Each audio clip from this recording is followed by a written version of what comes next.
a memória. Então, é um recurso fantástico também. Isso, acredito que linka um pouco com o que você comentou um pouco antes, que é sobre a ética, né? E porque uma das preocupações hoje em dia também é a curiosidade de dados, né? As pessoas se preocupam em saber aonde o que ela está colocando ali vai cair, se pode cair na mão de alguém. Boa. E uma preocupação que eu vejo, né, até de algumas empresas, é que... O que acontece? Por exemplo, lá na empresa onde eu trabalho, tem um sistema que a gente utiliza que é para gestão de equipes, né? Você vai lá, você lança o feedback da pessoa, se a pessoa fizer alguma coisa de errado, você coloca lá. E agora esse sistema tem uma IA que nos auxilia até a escrever feedback, né? Só que é algo interno. É o Solidus? Não, é o Impulse Up. Só que é algo interno, a gente sabe que vai ficar ali. Só que tem pessoas que pegam, por exemplo, tá ali redigindo um e-mail, né, com dados sigilosos da empresa. Aí vai lá e joga no chat GPT para ele corrigir. Só que aquelas informações ficam lá, né? Como que é esse tratamento de dados? Será que esses dados, alguém pode chegar lá, entrar e pegar os dados da empresa ou a pessoa pode usar tranquilamente? Tranquilo. E aí eu começo a contar, para ficar mais fácil até para vocês entenderem sobre isso e começar a perder o medo desse negócio pelo seguinte. 2017 tem um fato bem interessante na história da computação e da IA chamado TAY, T-A-Y. A Microsoft criou uma LLM modelo desse, colocou dentro do extinto Twitter um perfil chamado TAY, e esse perfil aprenderia com os usuários. Então, o treinamento dele seria com a interação com seres humanos reais. Era como se ele fosse um ET, pousasse na Terra e não soubesse nada sobre a vida terrestre. Então, se alguém pegasse e explicar, isso aqui é um copo, isso aqui é um celular, ele ia entender o mundo dessa forma, ok? Ele chegou com uma tábula rasa.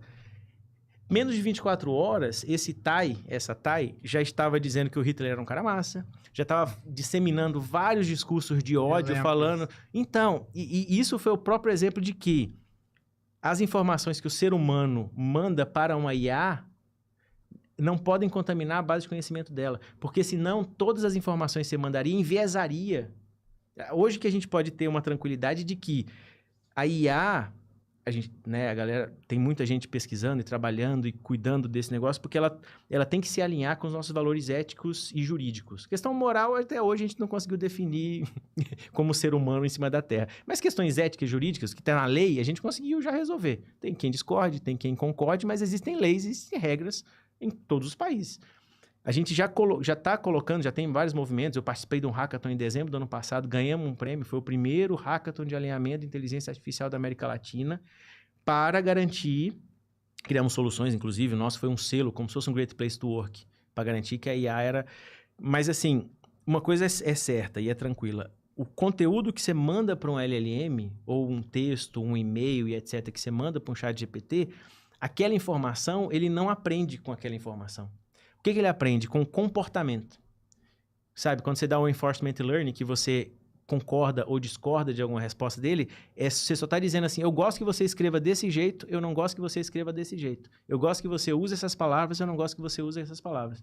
Agora, o conhecimento, se você manda um segredo industrial ali dentro, o ChatGPT está se lascando para aquilo ali. Limpou, já era. A preocupação e aí é uma preocupação antes de ChatGPT. LGPD, anonimizar dados. Preocupação com cibersegurança. Se o seu computador, já que você usa um chat GPT em cima de um navegador web, se não tem nenhum ransomware lá, se não tem nenhum malware lá, que está tendo um keylogger que pega as suas informações. Mas ele vai pegar a informação não só do chat GPT, mas pega do seu e-mail, pega de WhatsApp, etc. Então, o cuidado é o mesmo que você já tinha antes do chat GPT. No e-mail, você não ia sair mandando e-mail para qualquer pessoa para te ajudar a corrigir um negócio assim, mandando dados... O problema é LGPD, o problema são dados sensíveis, são dados que você consegue, tipo, nomes, CPFs, etc.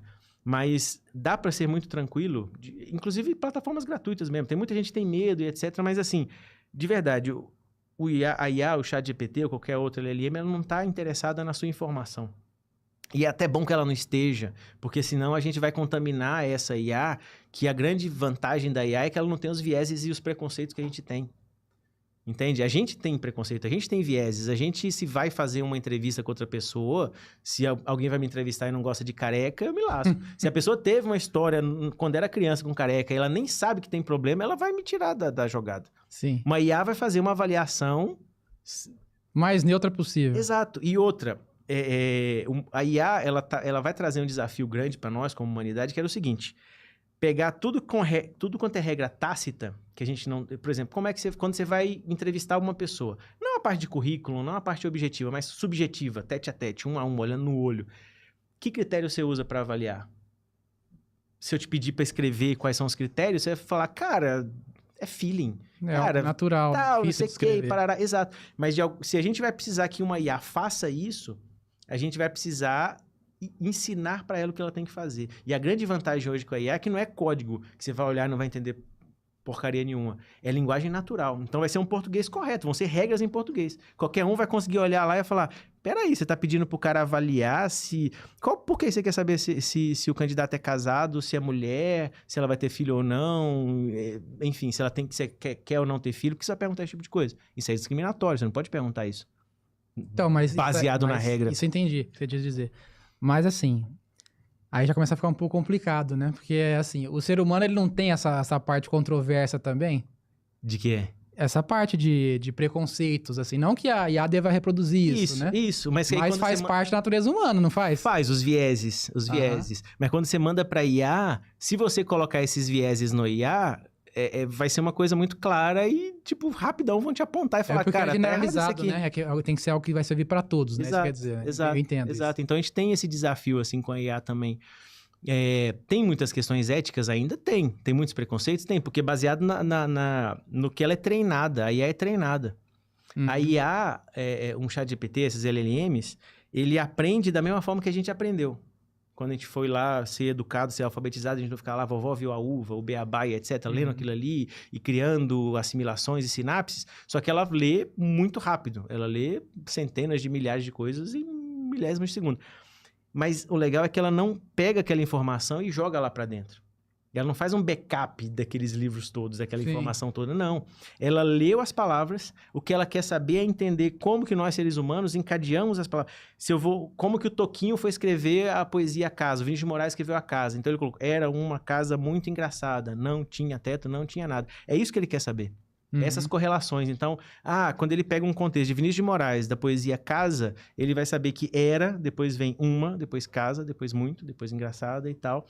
Ele guarda só, ele tokeniza as palavras e ele cria como se fosse um mapa de calor para dizer assim, a palavra casa combina com quais palavras daqui para frente. E é dependente de quais palavras daqui para trás. É isso que ele faz. Quando ele vai escrever uma resposta, ele vai só, by the book, só encaixando próximas palavras dentro daquele contexto. Deixa eu te perguntar uma coisa, aproveitando que o André falou agora mesmo, né? Sobre a preocupação com dados sigilosos e tal. É uma dúvida que acho que muita gente tem. É o seguinte, né? Como você comentou há pouco, essas inteligências artificiais, elas são treinadas, né? Tem a questão também que muita gente fala de... Como é que é? De machine learning, né? Que você está ensinando a máquina. Então, assim, esses dados que a gente coloca ali dentro do ChatGPT, por exemplo, eles não vão ser reaproveitados para responder outras coisas depois? Não. As informações, não. O que eu acabei de falar. O ChatGPT, ele aprende comportamento. O que ele está aprendendo ali contigo, se você continua a resposta ou se você dá um joinha negativo, é que não só para você, ou se muita gente começar a dar joinha negativo, um dislike para alguma resposta, ele vai entender que aquele tipo de resposta, aquele conteúdo não é legal para ninguém. E ele vai, na próxima atualização, ele não vai mais seguir por aquele caminho. É isso. O ChatGPT pensa, ele é uma emulação do cérebro humano. Ele está aqui há 2 anos. A gente pode dizer que ele é uma criança de 2 anos, superdotada, mas que não tem rédea. Então, o que a gente está fazendo... Quando a gente usa o ChatGPT, a gente está treinando ele. Não só pra gente, mas pra própria OpenAI. Nada vem de graça. Sim. Nada vem de graça. Claro. Nada vem de graça. Não existe almoço grátis. Se você não paga pra usar algo, você é o produto. Exatamente. E mesmo quando você paga. Se você paga o ChatGPT, a gente tá treinando máquina desde sempre, ué. Quando a gente fica lá usando os captchas, dizendo assim, isso aqui é um poste, isso aqui é uma... A gente tá treinando a máquina. A gente tá ensinando pra ela gratuitamente e massificadamente... numa suposta, mas na verdade rola, né? Segurança, para dizer que você é uma pessoa e não é um robô, você está treinando essa máquina para entender o que é uma faixa de pedestre, o que é um cachorro, e aí ele pega lá centenas de milhares de pessoas, milhões de pessoas falando que aquilo é um cachorro, e ele vai falar, putz, isso é um cachorro.